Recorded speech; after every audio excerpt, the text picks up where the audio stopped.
Welcome to Disruption Blueprint with Shannon Spotswood from RFG Advisory. In this podcast, we help advisors grow their net worth, build their businesses, and maximize their independence. We've built an award-winning platform with innovative technology, comprehensive service, and a team of individuals who are experts in their field to serve advisors.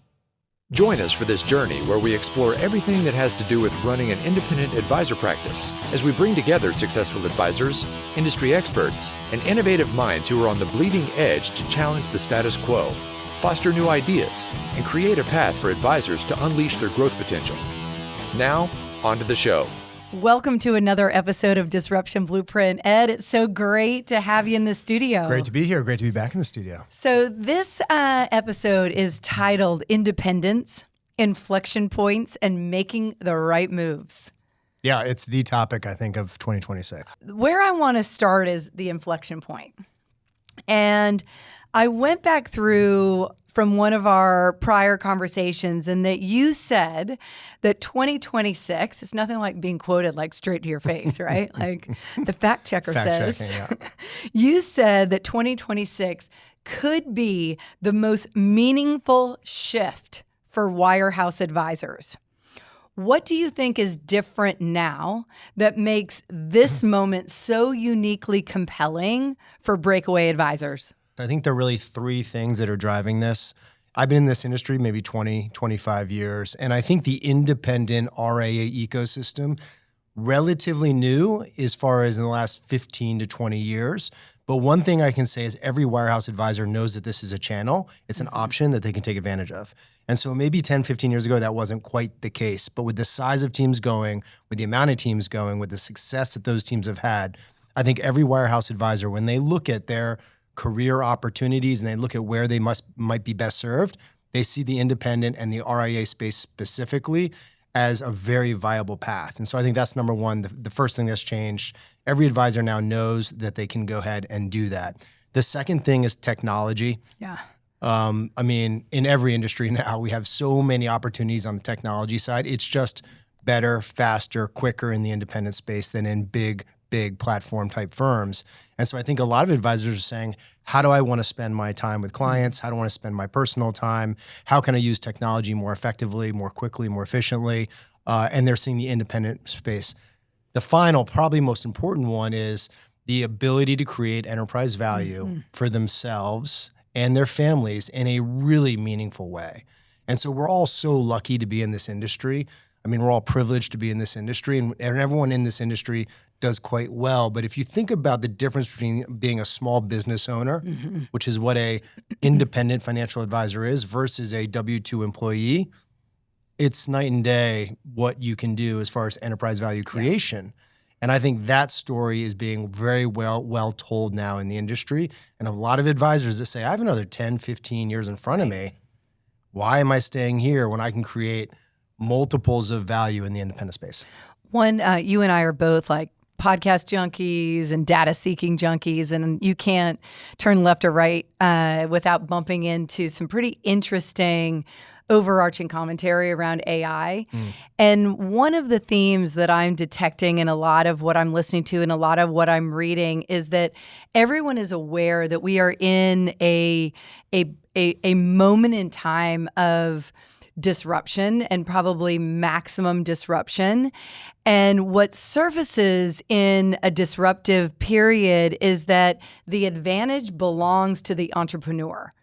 You want to be in a position where you have more control over, whether it be your time, whether it be the technology, your partners, your culture, your community. In periods of dislocation and disruption like we're living in right now, there is such a huge advantage from being in that adaptability mindset, which is part and parcel with being an entrepreneur. 100%. And what's happening now is accelerating that even more. And I don't think it's going to be the biggest firms that figure it out. It's going to be smaller, entrepreneurial, quick, nimble firms. And so you and I talk a lot about just playing with the technology, seeing what's possible. All that innovation is happening with the entrepreneurial community. It's going to be so fun. Okay, lightning round question number 2. Optionality versus payout. So we jokingly call this when we're looking at competitive offers in a, hotly contested recruiting opportunity where it's comparing apples to oranges to orangutans. Like there is a lot of confusion. So too many advisors still evaluate independence like it's a grid comparison. Right. Payout, transition dollars, platform features. But what we lean into and talk about as it relates to RFG and platform capabilities and the flywheel of services that we deliver is that payout grid comparison construct is actually too limiting. And a huge part of the value proposition of independence is optionality, and you touched on it, enterprise value. So how should advisors be thinking about this idea of optionality versus payout? I think our industry incorrectly has been focused around grid payout because so much of our industry is kind of rooted in a W-2 employee mindset, which is for every dollar you bring into the firm, I'm going to give you 40 or 45% of that as profit. And I think the mind shift change happens when you say, no, I'm the owner of the business. Right. For every dollar that I bring in, I will get $1. And then I'll determine how I want to spend that dollar so that I can increase, the value of my firm, whether that's on hiring new people, whether that's on technology, whether that's on marketing. That's the decision that the owner of a business gets to make. And so I think we're rooted in this concept of payout when we should be rooted in what's the actual total value, enterprise value. And in this day and age, you can get very good premiums and very good multiples on your business. So it's not hypothetical. It's very real. And I think that's the mind shift change that has to happen. It is so fascinating because when you lock in the analysis on just like, what is my payout? And, you talk to our team or even calls that you and I are on, first call, it is question number like 1.5. Yeah. What's my payout? Yeah. And that is such a limiting perspective to be evaluating what does independence actually mean? Because I think you're right. I'm going to generate $1 of revenue. I want to determine how I'm going to deploy that $1 of revenue, not I'm going to get 97 cents of a dollar or 95 cents of a dollar or 45 cents of a dollar. Right. Yeah. And I think that that's the mind shift change and that's the opportunity. And I think a lot of advisors are seeing that. And I would just say to the advisor community, this doesn't have to be a hypothetical exercise. Yeah. So when folks engage with us, we actually run a pro forma for them to show them an apples to apples comparison of what would it mean to be, say, at a 90% payout versus owning 100% of your own business, and what would happen over 10 years to the value of that entity. And so this is work that we will do, for free in our sales process because we want to make it clear, the choices that need to be made up front and make it clear what the difference in the economics are. And the economics are startlingly different if you go these two different paths. Yeah. One of the things that I really love about that aha moment that advisors have as they start to become more comfortable with independence and this idea of optionality versus payout is realizing that if I look through a slightly different lens of how high is my payout, and I invert that and say, then how much service am I really receiving? So if I've got a 97% payout, am I getting 3 cents worth of service? Right. And there's a lot of truth in that. And so when you're living in a time of disruption, you're living in a time that is arguably going to be one of the most rewarding chapters in wealth management. We are sitting at the very beginning of a 10-year bull market for advice.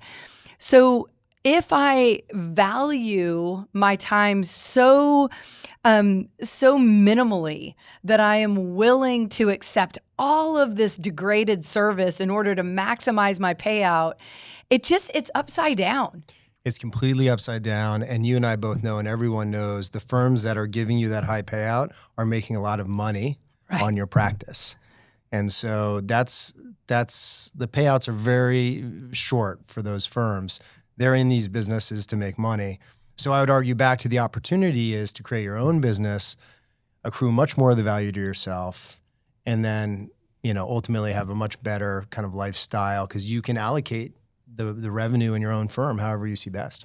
We talked prior when the Kitsis map came out, and just hugely honored to be included in that new advisor services map as a corporate RIA. And when we look at the side by side of the fintech map and the Kitsis's advisor service map, what is such an aha moment is that as a corporate RIA, we're delivering all of those necessary functional team resources as well as support that an advisor needs to operationalize and professionalize their business. But the one, most important takeaway in my mind from that holistic view is that a well-designed, fully integrated platform should allow you to operate your business at a higher profit margin because you're more efficient on tech, you're more efficient on your team, you're more efficient with how you're deploying your marketing dollars. You have these necessary resources, but it is far more complex than just what's my payout. And we use our scale and our relationships and our team members who are subject matter experts in different verticals to help advisors get the highest profitability that they can and to drive enterprise value. So that organic growth capability compounds over time. So that's exactly what we do. Use our scale, use our subject matter expertise, and use our platform to help advisors do that. And I think that's an option now in the market that wasn't available maybe 10 years ago. And so a pretty attractive one. Yeah. So one of my favorite sayings is everything you want in life is on the other side of fear.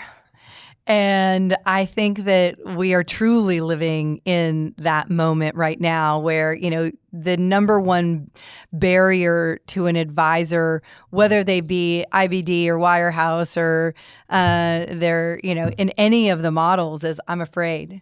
Right? I'm afraid to make the move. I'm afraid that my clients won't follow me. I'm afraid of the disruption to my business. I'm afraid of repapering. I'm afraid of my income taking a hit.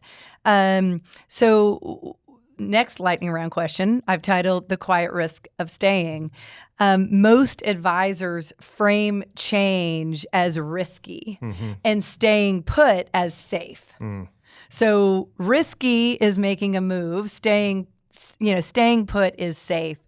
But what's the hidden risk of staying put for too long, especially right now against this backdrop of a bull market in advice, the opportunity, and what is increasingly obvious that is there is a tightening of compliance policy, of compensation, of what assets you do and don't get paid on.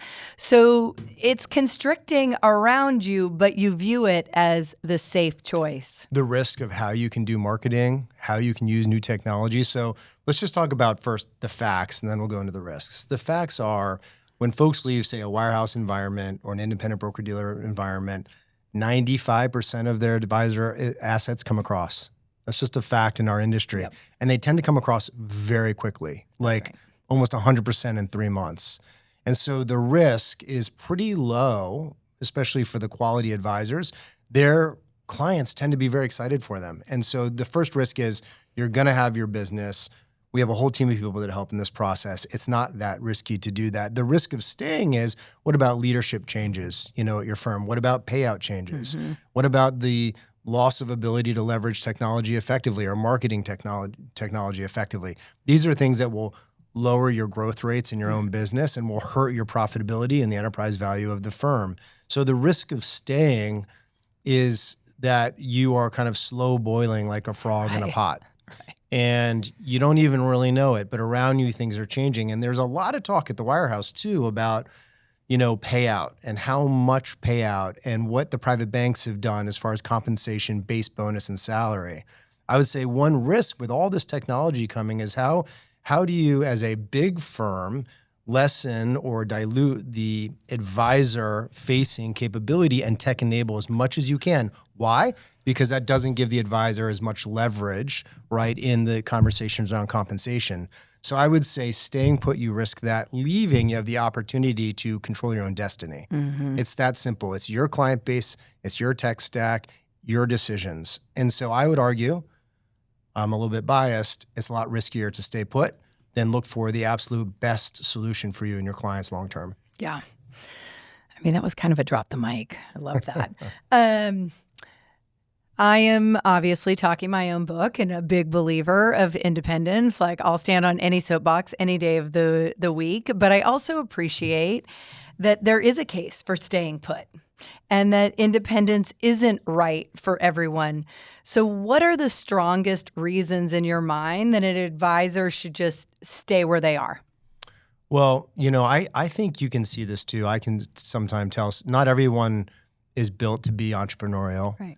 And not everyone wants to do that. And I totally respect that. And so I think if someone is very nervous about making those decisions for themselves and likes that, kind of cocoon, then maybe they're not cut out to go the independent route.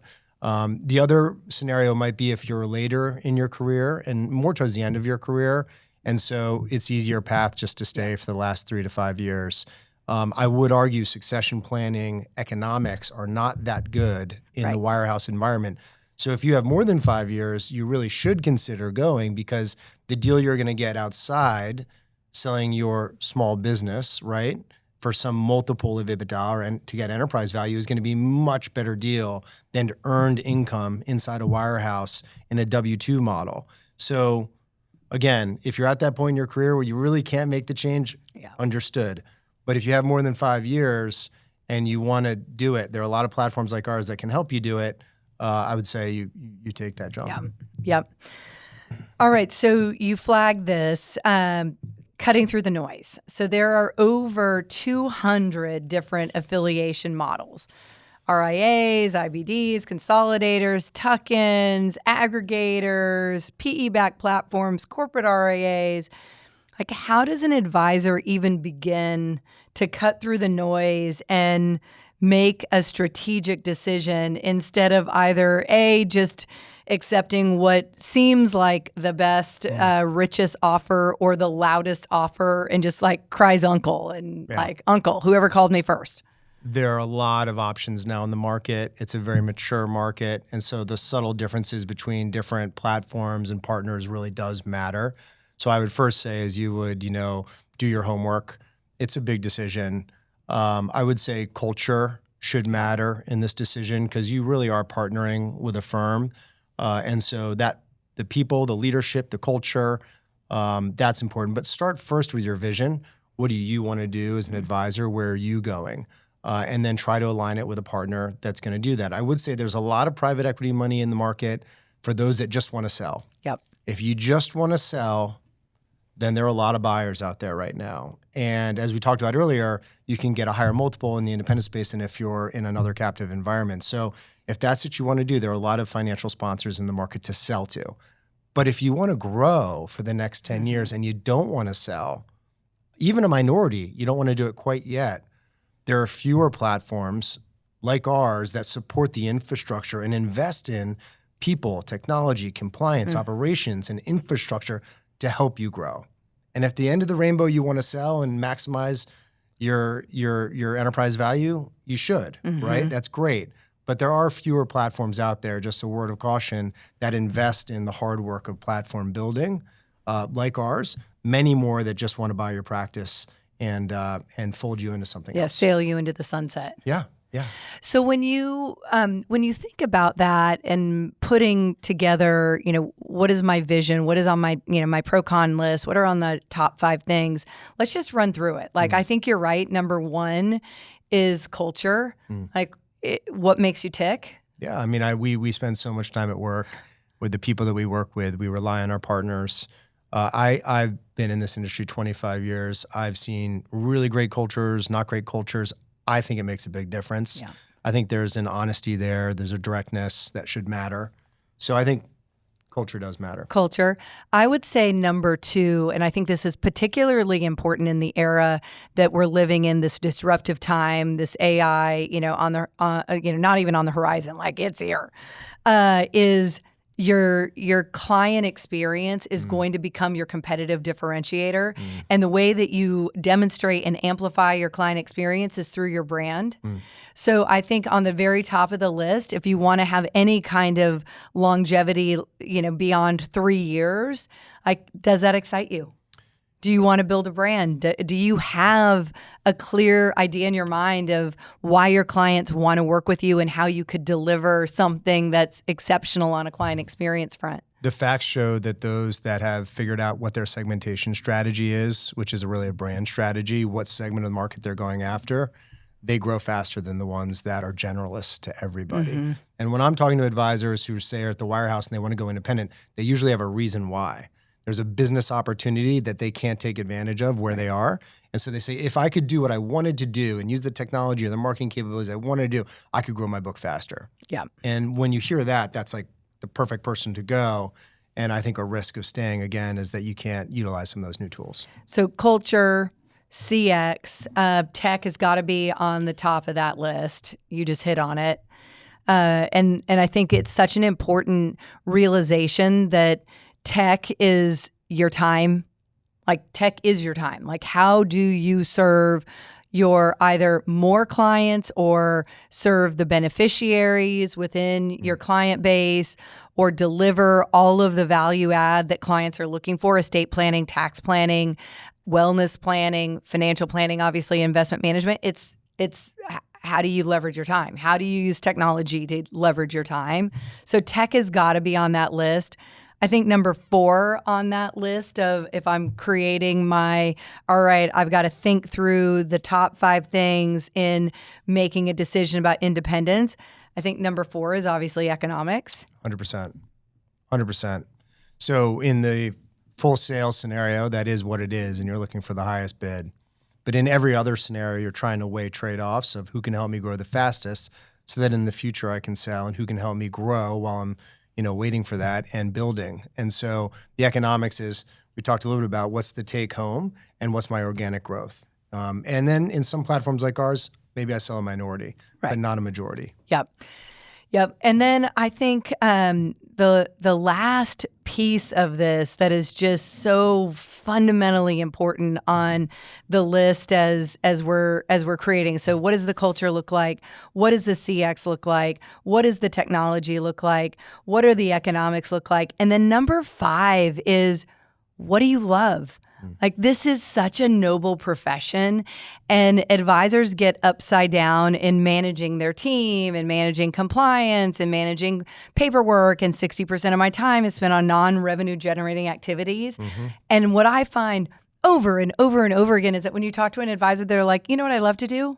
Serve my clients. Be an advisor. Close business. Yeah, exactly. And so can you get leverage? Yeah. Can you leverage someone else's expertise? Can you partner? We always talk about, could I build my own house? Right. Maybe. I don't know, actually. But I could try, but I don't want to, right? So you get a general contractor, you get a builder. Could I, do other things in my life? Maybe. But this is a place where platform integrations, compliance, technology, operations, you want to have a partner. Yeah. And an interesting study out of one of the major custodians I was reading the other day was fascinating, which is out of 5 advisors that go independent now, 4 are doing it with a partner. They're looking for partnership. Yep. They're not looking to do it 100% on their own anymore. They're independent. They control their own destiny. They're creating enterprise value, but they do not want to be looking at 50 tech vendors to figure out which one is best and then doing open APIs and cybersecurity and pen testing. It's just not the model anymore. No. Yeah. It's absolute insanity. Yeah. It's like, come look at my calendar. Yeah, exactly. All right. Bonus question, lightning round, closer. If an advisor asked you, what am I exposed to if I don't move? How would you answer that question? What am I exposed to? I think, I was thinking about this, the opportunity to build a business and to compound, organic growth is so powerful. And I'm not sure the whole advisor community is fully, internalized that. So I think not going that route, you're really missing out on just this unbelievable opportunity. And, they call it the 8th wonder of the world, which is compounding, right? And interest compounds on interest, meaning if you grow from 200 million to 250 to 300 to 400, you start to get the flywheel going. Well, soon you're at $1 billion business, and $1 billion businesses are going for tens of millions of dollars, right? And so I think this is the opportunity in front of us. This is the excitement that we feel, point in time, like right now. Yeah. I mean, absolutely awesome. Thanks for joining us. Thank you for listening to the Disruption Blueprint podcast. Click the follow button to be notified when new episodes become available. Visit our website at www.rfgadvisory.com or schedule a call on our advisor resources page. And don't forget to click the follow button to be notified when new episodes become available. Content here is for illustrative purposes and general information only. It is not legal, tax, or individualized financial advice, nor is it a recommendation to buy, sell, or hold any specific security or engage in any specific trading strategy. Information here may be provided in part by third-party sources. These sources are generally deemed to be reliable. However, neither our guest nor RFG Advisory guarantee the accuracy of third-party sources. The views expressed here are those of our guest. They do not necessarily represent those of RFG Advisory, its employees, or its clients. This commentary should not be regarded as a description of advisory services provided by RFG Advisory or performance returns of any client. The views reflected in the commentary are subject to change at any time without notice. Securities offered by registered representatives of Private Client Services, member FINRA SIPC. Advisory services offered by investment advisory representatives of RFG Advisory, a registered investment advisor. Private Client Services and RFG Advisory are unaffiliated entities. Advisory services are only offered to clients or prospective clients where RFG Advisory and its representatives are properly licensed or exempt from licensure. No advisory services may be rendered by RFG Advisory unless a client agreement is in place. RFG Advisory is an SEC-registered investment advisor. SEC registration does not constitute an endorsement of RFG by the Commission, nor does it indicate that RFG or any associated investment advisory representative has attained a particular level of skill or ability.